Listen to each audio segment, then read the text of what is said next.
Hey everyone, Lady Sapphire here. You can find me on Twitter. But today, and as you may know if you know my site, I talk about sexuality, health of sexuality, and just strictly removal of shame.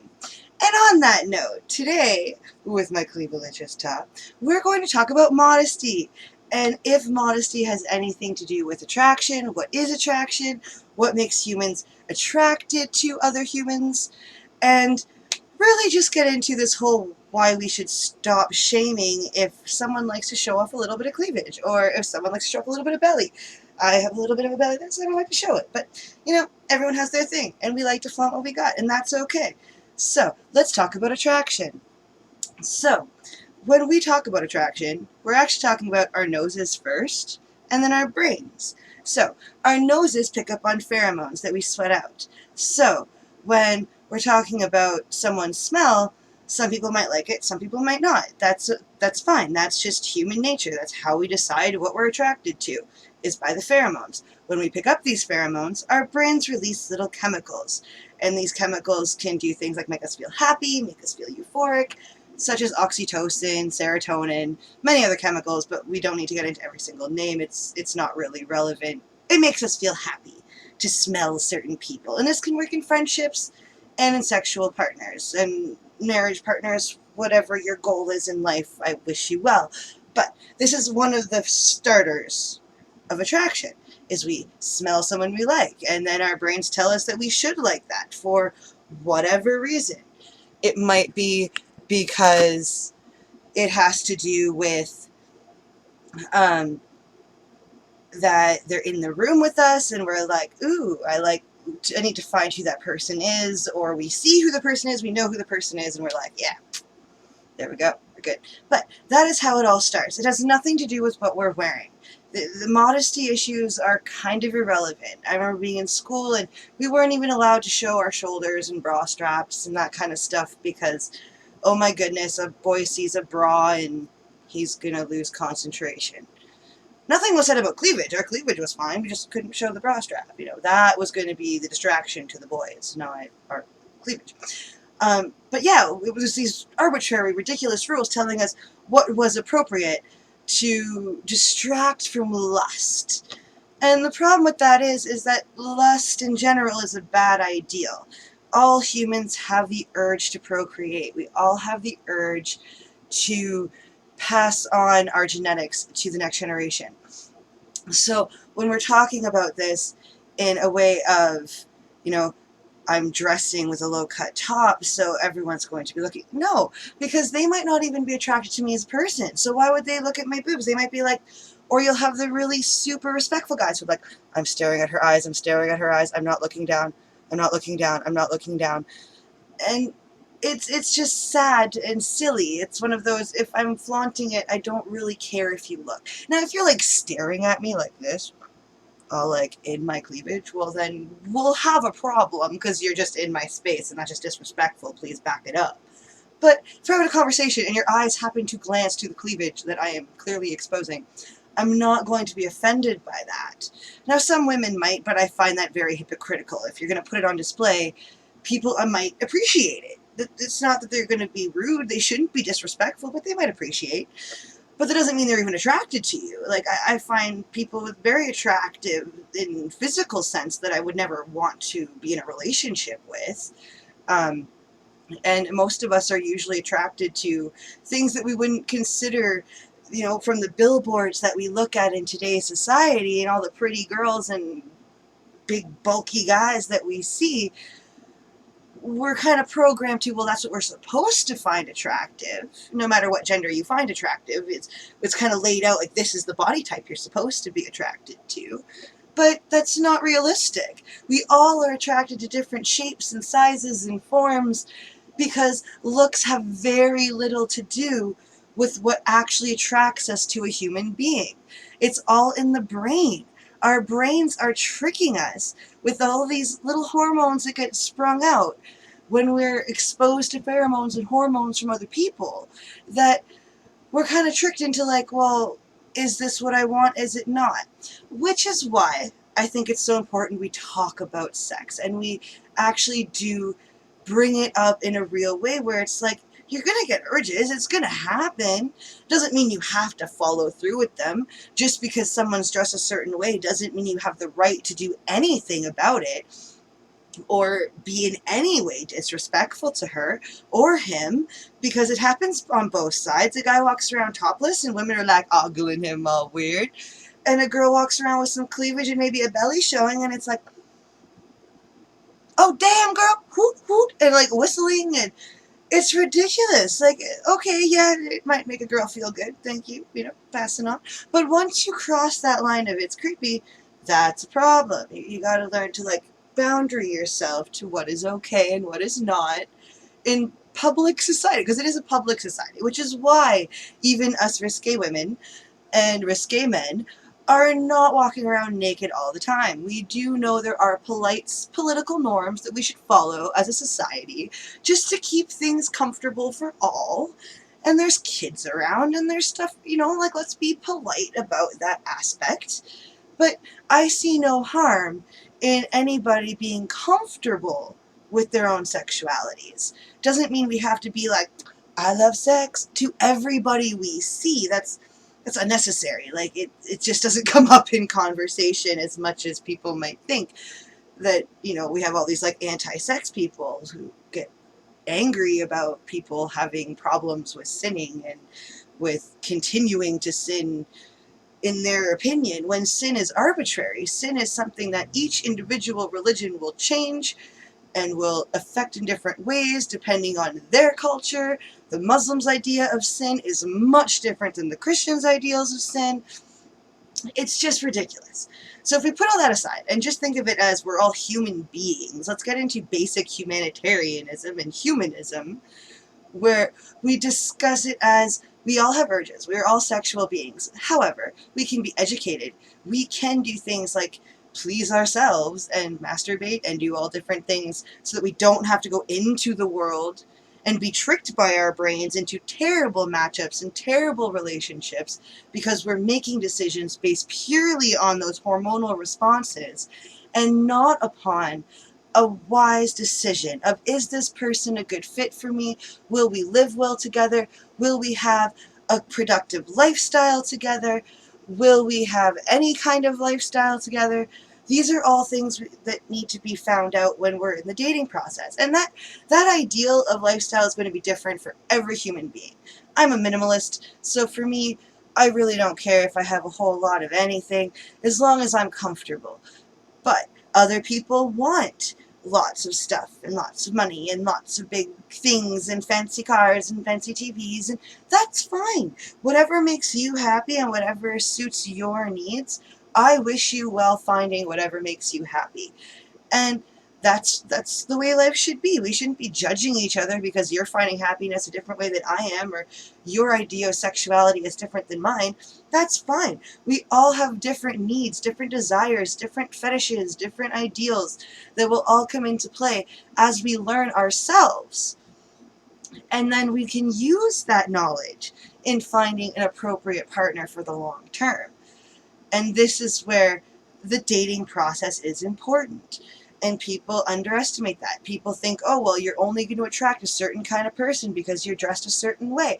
And there might be some truth to, if you dress in a very provocative fashion, then you might get some attention from people who aren't really attracted to you, but to the appearance that you present and to the thrill that you present to them on the short term. But the people who were initially attracted to you are still going to be attracted to you, whether you're dolled up or in a t-shirt and jeans. That's not going to change the fact that they're attracted to you. People aren't that shallow when it comes to our brains. Now, when we're talking about lifestyle choices, people can make decisions based upon appearance in means of, do they have money? Will they provide for me? Or are they independent? Will they provide for themselves? Or whatever your needs are, that's what you're going to be looking for, instead of just being tricked by the brain and tricked by your nose into following whatever physiologically might match up for you in the short term, which is why you have all of these hot, fiery teen romances that lead to teen pregnancy, because these kids have no idea what they're getting into, no idea the consequences of their actions, but are going out there making decisions, and in a lot of places consensually making decisions with no knowledge to back that up. So, if anything is caught from this video, I hope you realize that modesty is a joke. This whole you have to dress a certain way to avoid lust is silly. Women can walk around showing nothing but their eyes, and someone will still find them attractive. You can hide all but just what you want, and someone will still think it's sexy. It doesn't matter if you're showing it all or casually hiding it. You will still attract the same people. All that will differ is the class of people and the type of people that you attract, and if you intimidate those who attract to you. And that's fine. If people are intimidated by you, then you're probably not meant to be. They're looking for someone a little bit meeker, where you were probably an infatuation to them, where they were like, yes, she's everything I physically want in a woman, but if they can't come up to you and talk to you and carry on a conversation for all of 10 minutes, it's probably not meant to be, and it's definitely not going to be long term. It's going to be something where as soon as the initial physical attraction fizzles out because the brain stops launching those hormones, after the first couple of times you hang out with a person, it'll start to lessen. So you're no longer overrun by those hormones, which is where the honeymoon stage comes in. You know, when people first get together and they're like, oh, I love you so much, and I just want to spend all of my time with you, and I just want to be with you. It's because they're overrun by those emotions and those hormones. And when you're young, you're already overrun by a whole bunch of other hormones that are just going because your brain's developing. So when you add these spikes of sudden hormone bursts, it can make us make silly decisions. And when you don't have your gray matter yet, sorry to tell you teenagers, you just can't make a consequence-based decision because you can't always see the consequences unless you've been educated otherwise. So of course there's kids out there making smart, healthy decisions about sex. I don't doubt that for a moment, and I hope that as time goes on and as just humanism takes over, then there will be more. But on a whole right now, religion has kind of diminish the growth of humans, of understanding who we are. If we can just get past, excuse me, if we can just get past all of those shame issues and just understand we're humans. We all run on hormones. We all run on chemical reactions.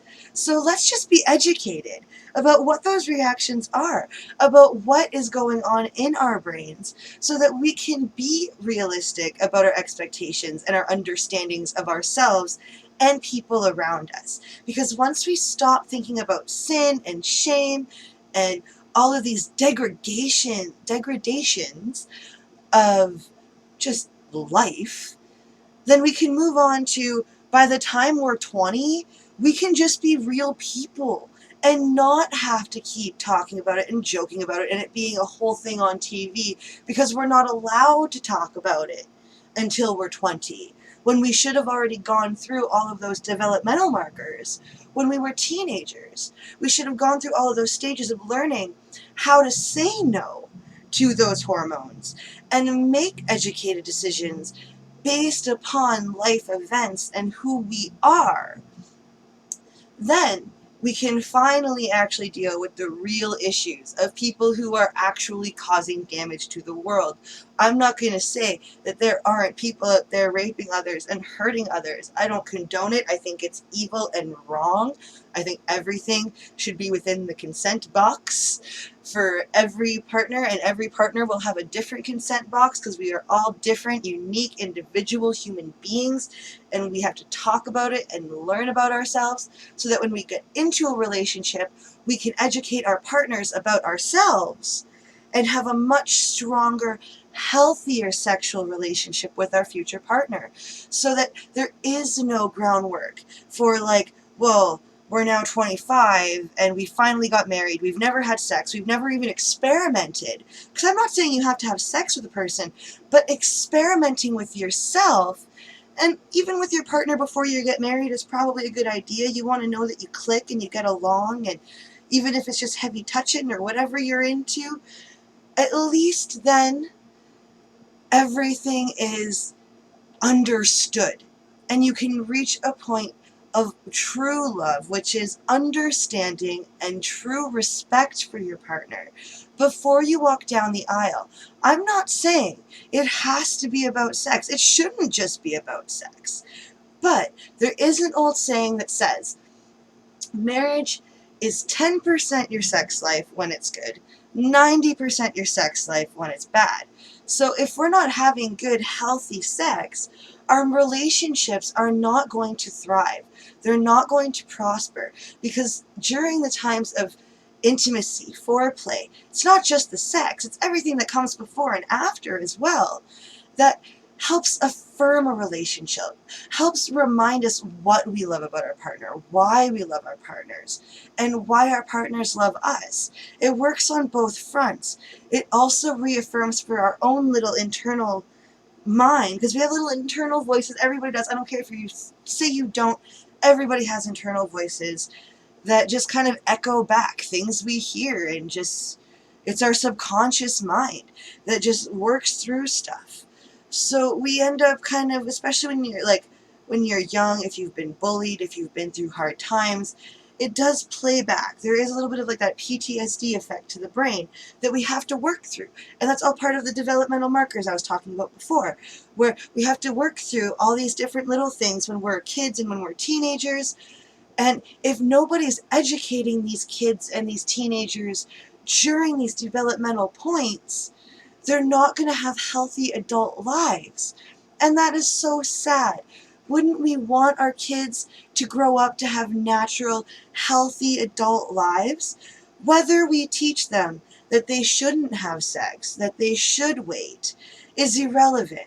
Because, of course, there's always going to be the parents that want to keep their little kids forever, and they're never going to have sex until they're walking down that aisle. And that's fine, but it's not realistic. And it's definitely not healthy to tell a child that they can't explore, at least themselves, until they're all grown up living on their own, and the damage is already done. It's already over.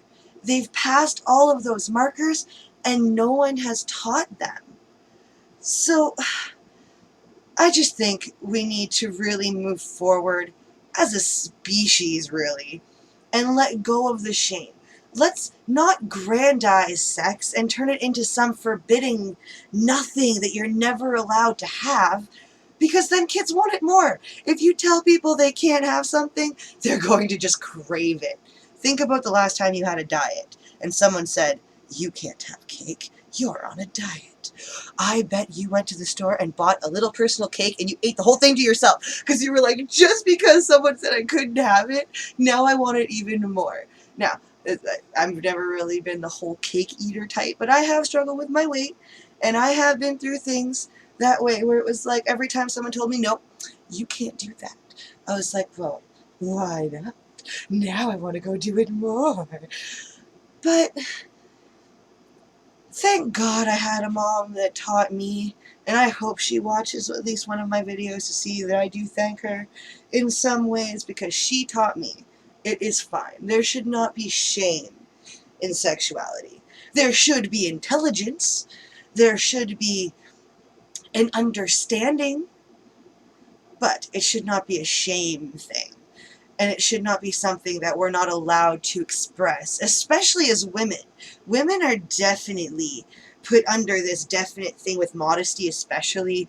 Sorry to tell you boys, you don't really run this show, girls do, because we have the pretty parts. We have the extra parts that guys and girls, whatever you're into, like to look at. Boys have their pretty parts too, but they kind of hide. They're kind of tucked away, and as long as you're wearing a pair of shorts, all you have is flat chest. Now, you do have nipples, and I do think it's silly how many people are offended by women's nipples compared to men's nipples. I think it's just funny to me that women aren't allowed to show theirs. However, where I live, they are, and in most of Canada, it is legal. I don't see many taking advantage of it, though there were a couple car accidents when it first happened, so could be why.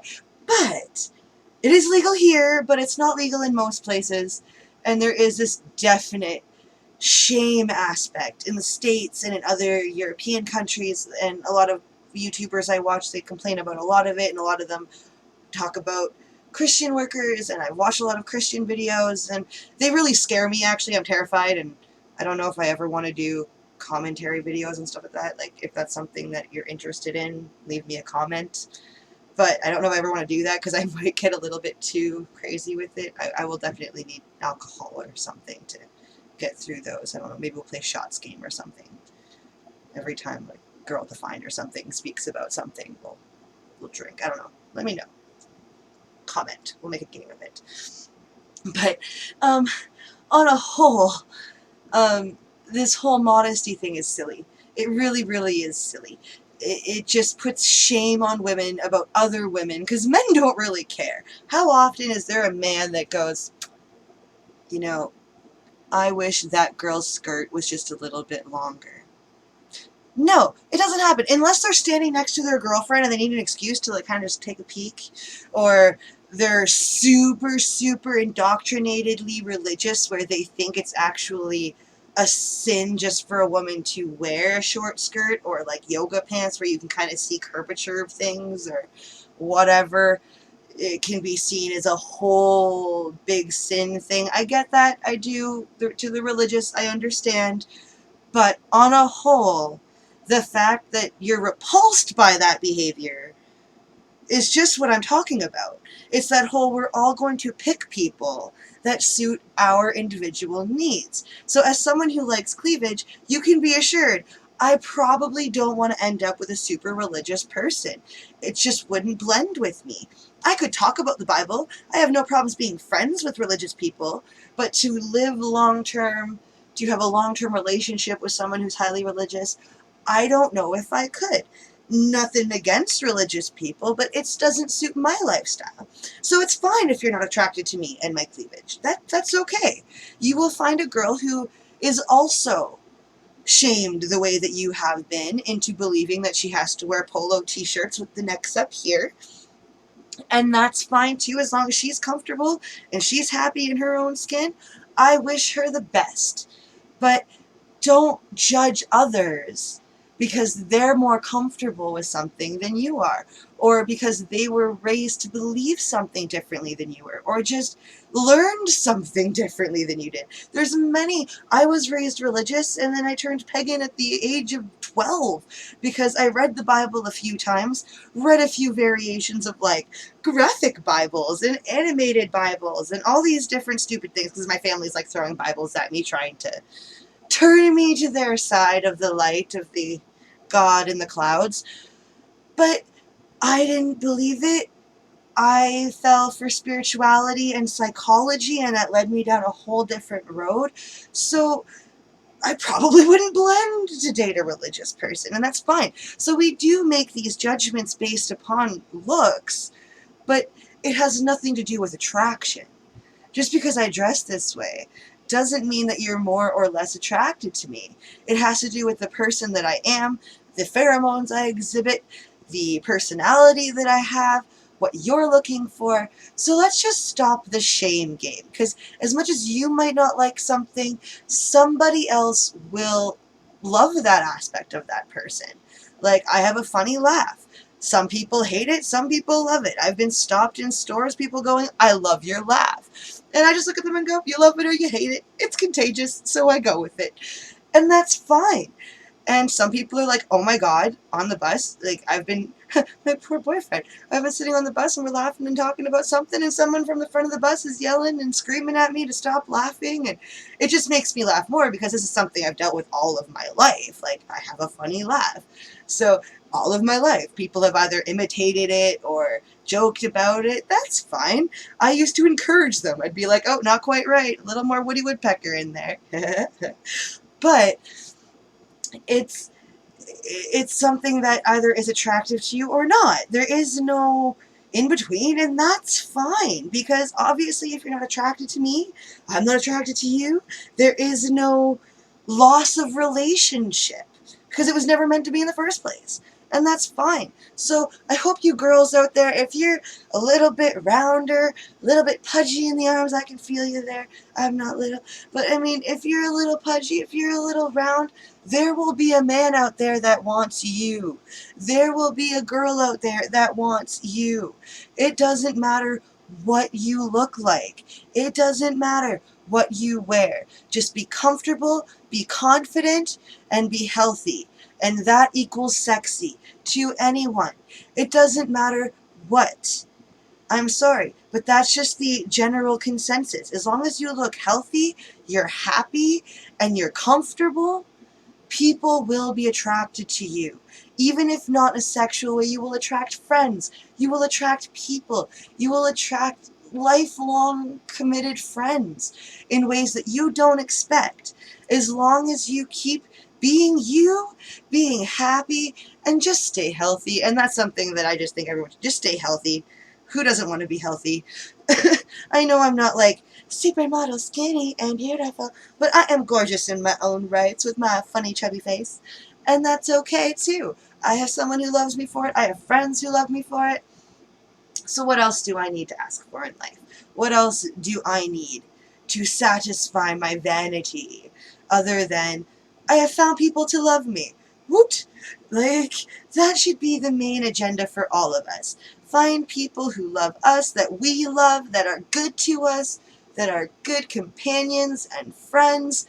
And if something comes out of it and you find a lifelong partner, then I wish you well. I hope you have the best time with whoever you find as your life partner. I don't care who it is. If it's a robot, if it's a girl, a guy, I don't care. As long as you're happy and you're healthy. Whatever. And I mean to you kind of, I'm going to say this nicely, but you kind of weirdos that are planning on marrying your robots. I'm just so glad you can't procreate. But that's all I'm going to say about that. Because that would be terrifying. Cyborgs! Yeah, that was an Archer reference to anyone who knows that. But yeah, so attraction and modesty, not connected. Let's let the shame die. Let's just love each other. Let's just end this on everybody find love in your hearts for everybody else. I don't care if you're religious. I don't care if you're not. I don't care if you're gorgeous or fat or lesbian or gay or purple. I don't care. I will make sure to always treat everyone with respect and kindness, and if they prove to be a good, kind person back to me, then it will turn to love, and I hope that we can all at least keep that in mind.